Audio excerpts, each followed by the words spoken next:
بسم اللہ الرحمن الرحیم۔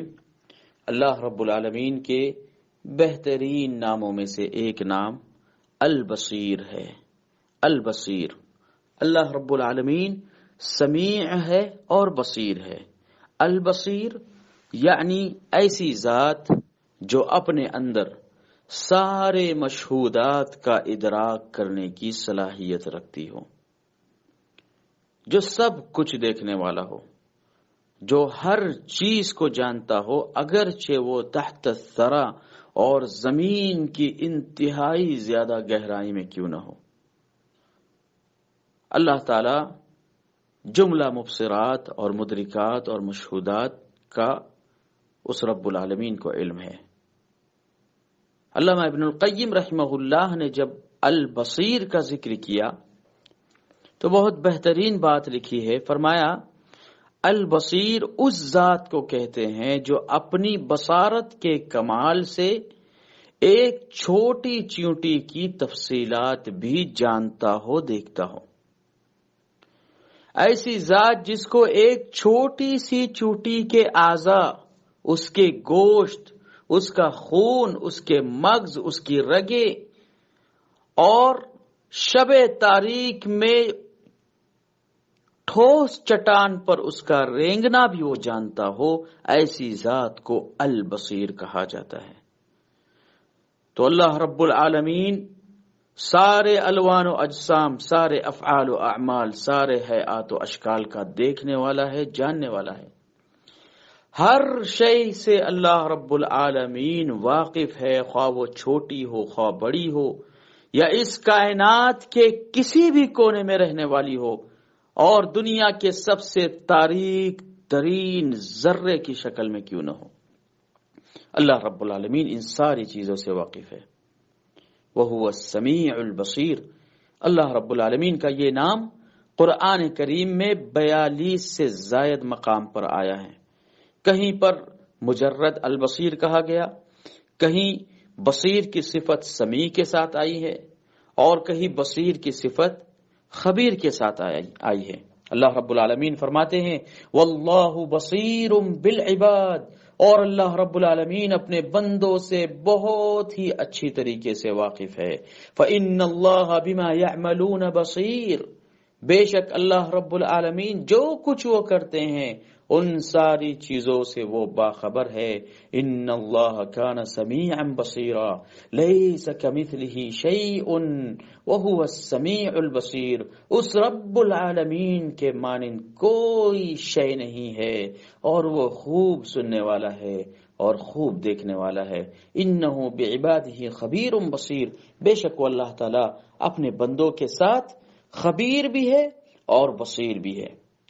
اور ایک جگہ فرمایا رشتہ داری کو ذکر کر کے، اولاد کا ذکر کر کے، لا تنفعکم ارحامکم ولا اولادکم یوم القیامہ یفصل بینکم واللہ بما تعملون بصیر۔ قیامت کے دن نہ تمہاری رشتہ داری تمہارے کام آئے گی اور نہ ہی تمہاری اولاد تمہارے کام آئے گی۔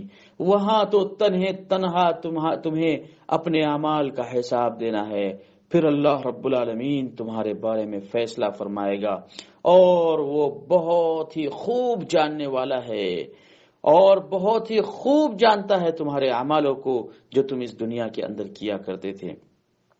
تو اللہ رب العالمین کا یہ نام بہت ہی عظیم نام ہے، اس کی بہت ساری صفات اور اس کے بہت سارے ایٹریبیوٹس قرآن مجید کے اندر بیان کیے گئے ہیں۔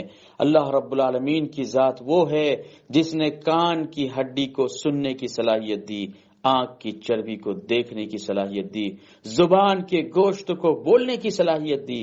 رب العالمین وہ ہے جو سمندروں کی گہرائیاں، رات کی تاریکیاں اور دن کے اجالے میں، رات کی تاریکیوں میں انسانوں سے صادر ہونے والے سارے اعمال سے واقف ہے، جو دلوں کی طبیعتوں کو جانتے ہیں، جو ہماری حالتوں کو جانتے ہیں، اور کوئی بھی کام خواہ ہم چھپ کر کریں یا ظاہر ہو کر کریں، اللہ رب العالمین اس کام سے متعلق سمیع ہے اور بصیر ہے، وہ اچھی طریقے سے جانتے ہیں۔ لہذا ہمیں ہمیشہ یہ کوشش کرنی چاہیے کہ جو بھی کام کرے اللہ کی نگرانی میں کرے، اپنے دل کو، اپنے قلب کو اللہ رب العالمین کی نگرانی میں دے دیں اور اللہ رب العالمین پر بھروسہ کرے، اس بات کا یقین رکھے کہ جو بھی کام مجھ سے سرزد ہوتے ہیں چاہے کوئی نہ دیکھ رہا ہو مگر اللہ رب العالمین کی ذات ضرور دیکھ رہی ہیں۔ وَلِمَنْ خَافَ مَقَامَ رَبِّهِ جَنَّتَانِ، اور جو شخص اپنے رب کے مقام کا خوف کھا کر اس دنیا کے اندر اس بات کا شعور پیدا کرے کہ میرا رب مجھے دیکھ رہا ہے، اللہ رب العالمین نے ایسے شخص کے لیے قیامت کے دن دو جنتیں تیار کر رکھی ہیں۔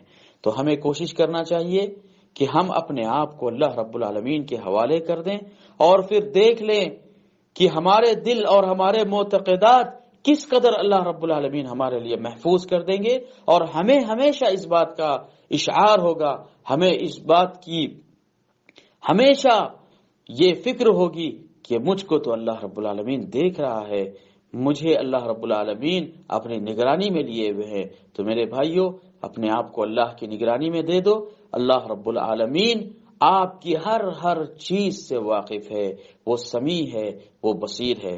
اس نے بندوں کو بھی سننے کی صلاحیت دی ہے، بندوں کو بھی دیکھنے کی صلاحیت دی ہے، لیکن عبداللہ بن عباس رضی اللہ تعالیٰ عنہ فرماتے ہیں کہ بندوں کا دیکھنا اور سننا یہ رب العالمین کے دیکھنے اور سننے کے معنی نہیں ہے، وہ تو خالق ہے، اس کی ذات تو بہت اعلیٰ ہے، ہم مخلوق ہیں، ہمارا دیکھنا اور سننا یہ اللہ رب العالمین کے دینے کی وجہ سے ہیں۔ تو یہ اللہ کی بہت بڑی نعمتیں ہیں جو دیکھنے اور سننے کی صورت میں اللہ نے ہمیں دی ہیں۔